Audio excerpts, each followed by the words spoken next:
O amor que me ensinou a me amar. Eu era um cara simples, daqueles que ainda acreditavam no amor puro, sabe?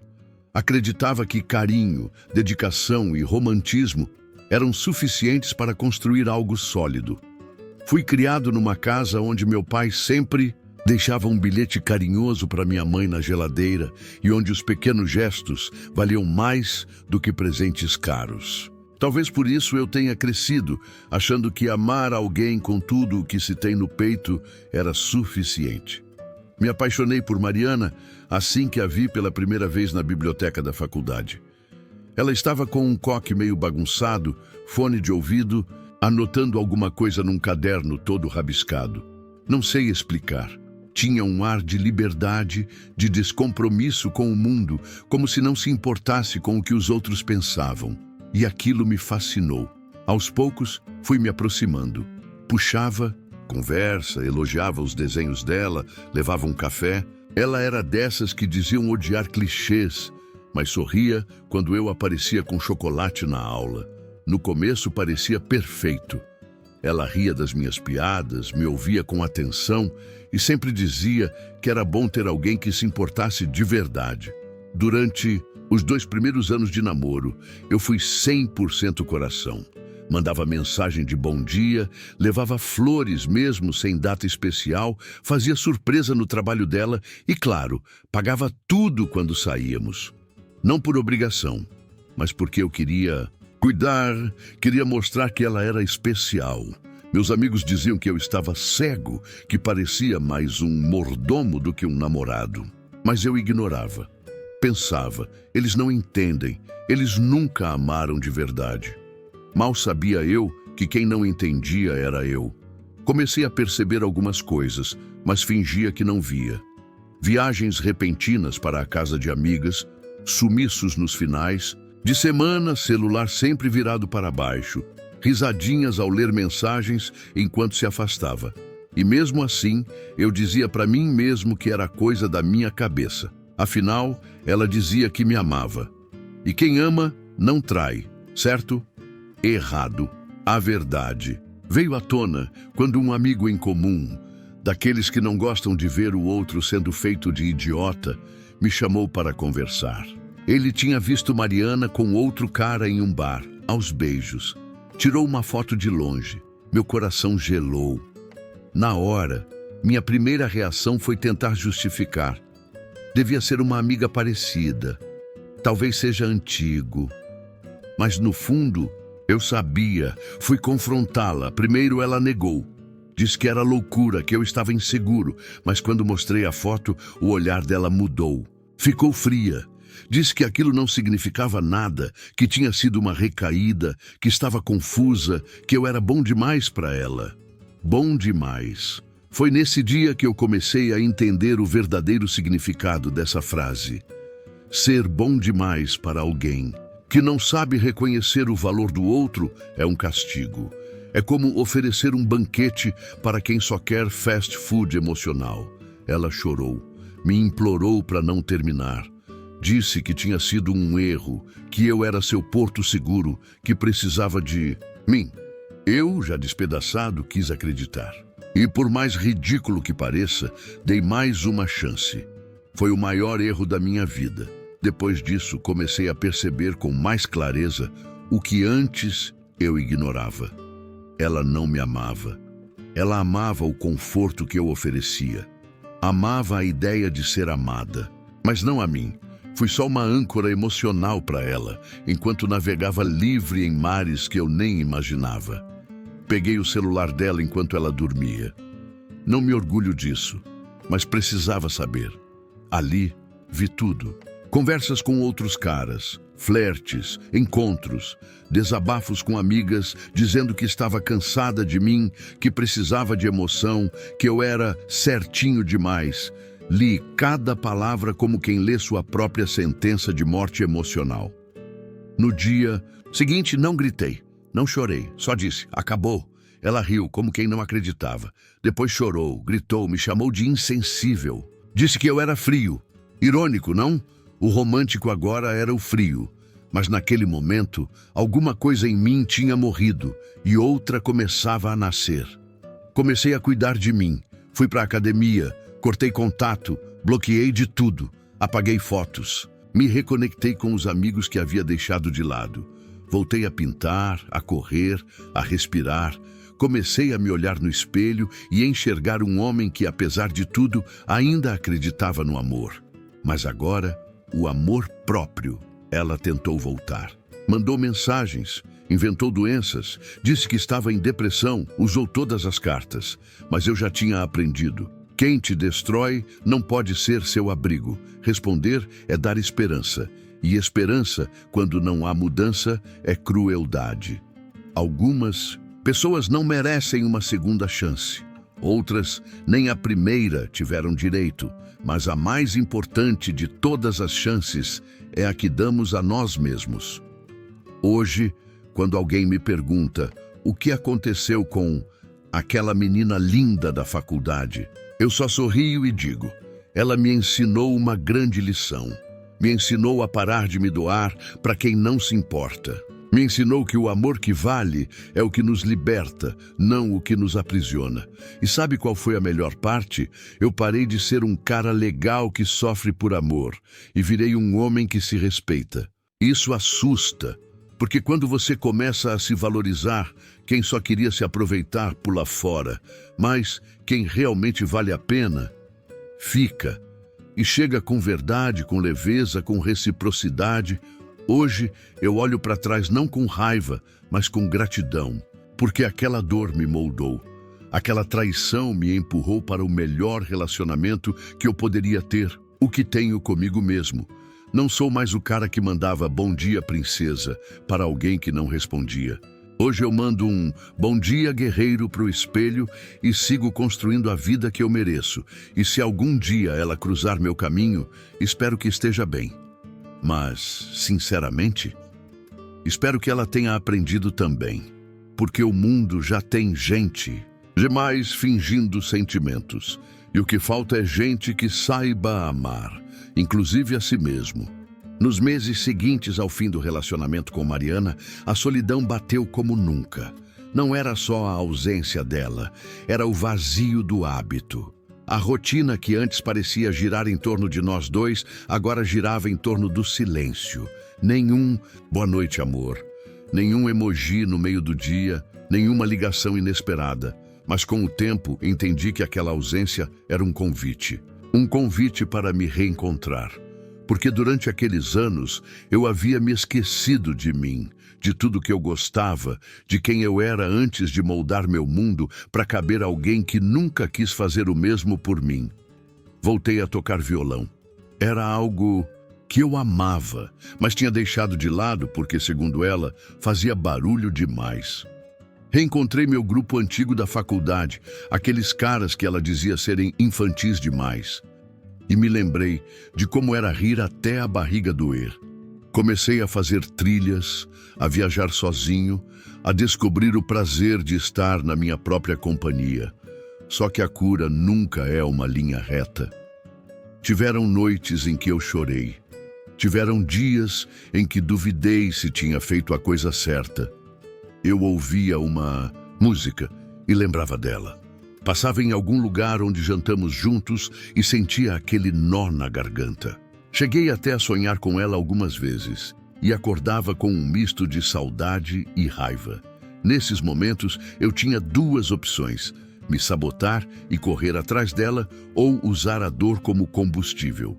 Escolhi a segunda, e cada vez que resistia ao impulso de mandar mensagem, era como um treino para a alma. Eu me fortalecia. Um dia, numa cafeteria, encontrei a Júlia. Sim, a ex-melhor amiga dela. Ela estava sentada sozinha, tomando um cappuccino e lendo um livro. Nos olhamos e sorrimos, mas havia algo diferente. Um silêncio entre nós que dizia: "Eu sei o que você passou." "Posso me sentar?" perguntei. Ela assentiu. Conversamos por quase 2 horas. Ela também estava tentando se reconstruir. Também se sentiu traída. Também teve que ouvir gente dizendo: "Mas como você não percebeu?" Descobrimos que tínhamos muito mais em comum do que imaginávamos. "Você ainda ama ela?" Júlia perguntou de repente. Fiquei em silêncio. Por alguns segundos antes de responder, eu acho que eu amava a ideia dela, a versão que eu criei na minha cabeça, a real. Eu nunca conheci de verdade. Júlia assentiu com um olhar de quem compreendia profundamente. Saí daquela cafeteria mais leve. Não por ter reencontrado alguém do passado, mas por ter falado em voz alta algo que eu vinha tentando esconder de mim mesmo. A vida foi seguindo. Novos dias, novas experiências e, com o tempo, novas pessoas. Conheci a Isabela num curso de fotografia. Ela era o oposto da Mariana. Simples, direta, nada de joguinhos. Ela não se impressionava com presentes, mas se encantava com atenção. Não exigia que eu fosse perfeito, só queria verdade. E isso era novo para mim. A primeira vez que contei para ela o que vivi, ela me olhou com carinho e disse: "Você não foi bobo, você foi inteiro." E isso assusta quem vive pela metade. Aquilo me marcou, porque pela primeira vez alguém enxergava meu coração sem julgamento e me amava por quem eu era, não pelo que eu podia oferecer. Com ela, eu não precisei provar nada, só precisei ser eu. Nos meses seguintes, reconstruí não só minha vida amorosa, mas minha identidade. Parei de tentar ser o homem perfeito. Comecei a ser o homem verdadeiro. E isso fez toda a diferença. Mas a vida tem seus ciclos, e como em todo bom filme, o passado às vezes volta para testar se a lição foi mesmo aprendida. Num final de tarde, recebi uma mensagem no Instagram. Era Mariana. "Oi, será que a gente pode conversar?" Fiquei olhando para a tela por alguns minutos. Meu coração não disparou. Meu estômago não embrulhou. Apenas pensei, o que ela ainda quer? Respondi educadamente: "Oi, espero que esteja bem." "Sobre o quê?" Ela respondeu que estava passando por uma fase difícil, que andava pensando muito em tudo o que aconteceu e queria pedir desculpas.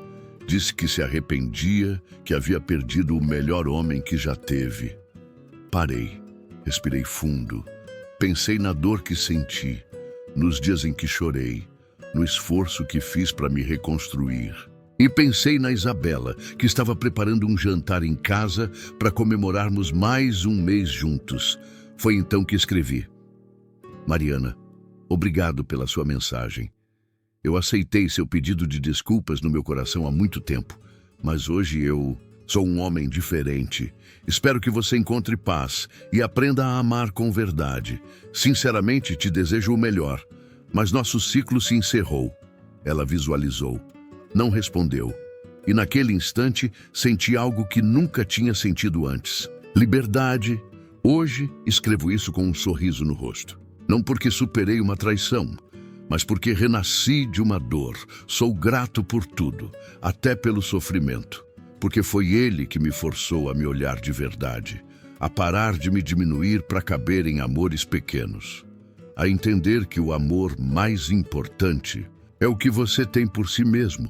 E se hoje eu pudesse falar com aquele eu do passado, que mandava mensagem dizendo "sonhei com você a noite inteira", eu diria: você vai chorar, vai se sentir burro, vai se culpar, mas vai passar. E quando passar, você vai se tornar alguém que ela jamais teria a capacidade de merecer. Alguém inteiro, alguém forte, alguém que finalmente entendeu que não se implora por amor, se compartilha, se constrói junto, e se não for recíproco, então não vale a pena. Depois daquela última mensagem, algo em mim se consolidou. Não era só o fim de uma história mal resolvida com Mariana. Era o fim de um ciclo em que eu colocava os outros no centro da minha vida. E pela primeira vez, eu ocupava esse lugar. Comecei a olhar para tudo de forma diferente. Não apenas os relacionamentos, mas minhas amizades, meu trabalho, meus limites. Percebi que durante anos fui alguém agradável demais, o famoso bonzinho que não sabia dizer não. E isso me custou tempo, energia e dignidade. Você já parou para pensar o quanto um cara legal sofre nesse mundo? A gente cresce ouvindo que deve ser gentil, respeitar as mulheres, tratar bem, dar carinho, e faz isso achando que isso será suficiente. Mas quando você entrega o coração nas mãos de alguém que só quer diversão, esse coração vira brinquedo. E o que é pior, quando tudo dá errado, ainda jogam a culpa em você. Você é bonzinho demais. Você é previsível. Você é carente. Você é intenso. Você sufoca. A verdade é que a gente aprende a ser homem pela dor. Quando você é ignorado, traído, zombado, mesmo dando o melhor de si, você entende que ser homem não é só amar. É saber quando parar. É aprender a se proteger. Eu precisei ser humilhado emocionalmente para entender que amar não é se abandonar. Que um relacionamento sem reciprocidade não é amor. É autoaniquilação disfarçada de romantismo. Demorei, mas aprendi. Aprendi que quem some do nada não merece minha presença constante. Que quem mente olhando nos meus olhos não merece minha confiança. Que quem me compara a outros me diminui. E que quem me trai ensina, com dor, o valor da lealdade. E enquanto eu reorganizava tudo isso por dentro, o mundo ao meu redor parecia se transformar também. Voltei a investir no meu desenvolvimento. Li livros sobre comportamento humano, relacionamento, psicologia masculina. Entendi que muitos homens vivem reféns da validação feminina. Fazem de tudo para serem escolhidos. Esquecem de escolher a si mesmos. Comecei a conversar com outros caras, ouvir suas histórias, e sabe o que descobri? Que a minha dor não era rara, era comum, silenciada, ridicularizada. Homens traídos, manipulados, explorados emocionalmente, mas que não tinham com quem falar. Porque se abrissem a boca, ouviriam: você é fraco. Foi corno porque é otário, faltou pegada. A culpa é sua, mas a culpa não era nossa. A culpa era do desequilíbrio, da entrega cega, da falta de limites, da idealização absurda. A culpa era de amar mais o outro do que a si mesmo. E foi nesse novo universo de consciência que eu decidi nunca mais me calar. Comecei a escrever sobre tudo isso. Primeiro, só para mim. Depois, fui publicando em fóruns, redes sociais, e o que aconteceu me surpreendeu. Homens começaram a me agradecer. Diziam que se sentiam representados, que tinham vivido histórias semelhantes, que estavam acordando. Um deles escreveu: cara, seu texto me fez enxergar que eu nunca fui amado, só usado. Aquilo me deu um propósito: transformar dor em direção, ferida em força, cicatriz em sabedoria. E foi nesse processo que Isabela se manteve ao meu lado. Em silêncio, sem invadir, sem forçar, apenas estando ali. E isso me mostrou que o amor verdadeiro não precisa gritar, nem se impor. Ele se mostra na paz que traz, não na adrenalina que provoca. Ela não era perfeita, tínhamos nossas diferenças. Mas a diferença é que ela respeitava. E eu também. Conversávamos sobre tudo, sem jogos, sem segredos, sem chantagens emocionais. Um dia, ela me olhou nos olhos e disse: eu não quero que você me ame como amou a outra. Quero que você me ame como ama a si mesmo agora. Aquilo me desmontou, porque eu entendi. Quem se ama de verdade nunca mais se abandona. Nunca mais se diminui para caber no mundo pequeno de ninguém. Certo dia, fui convidado para dar uma pequena palestra num evento sobre saúde mental masculina. Era algo novo para mim, mas aceitei. Falei da minha história, das flores, das lágrimas, da traição, da reconstrução. Vi homens chorando na plateia, vi jovens ouvindo atentos e vi, principalmente, a confirmação de que estamos todos feridos, só que nos ensinaram a esconder. A masculinidade não precisa ser tóxica nem submissa. Ela pode ser firme, sensível, consciente. Um homem pode amar e ser racional. Pode ser carinhoso e ter limites. Pode ser leal e, ao mesmo tempo, ter força para partir quando não for valorizado. Naquele dia, um senhor de uns 60 anos me disse: Eu levei a vida inteira para entender o que você entendeu, jovem. Parabéns. E aquilo me tocou, porque nem todos os homens sobrevivem emocionalmente aos golpes que levam. Alguns se perdem, se endurecem, viram amargos. Outros viram servos, escravos emocionais, bonecos nas mãos de quem os manipula. E ali estava eu, provando que existe uma terceira via: a maturidade, a autovalorização, a libertação. Tempos depois, reencontrei a mãe da Mariana, Dona Clara. Estava numa feira escolhendo legumes. Quando me viu, se aproximou com um olhar meio tímido, meio arrependido. "Posso te dar um abraço?" Assenti. Ela me abraçou como quem abraça um filho perdido que reencontrou o caminho. "Eu soube que você está bem. Eu fico feliz por isso." "Obrigado, Dona Clara.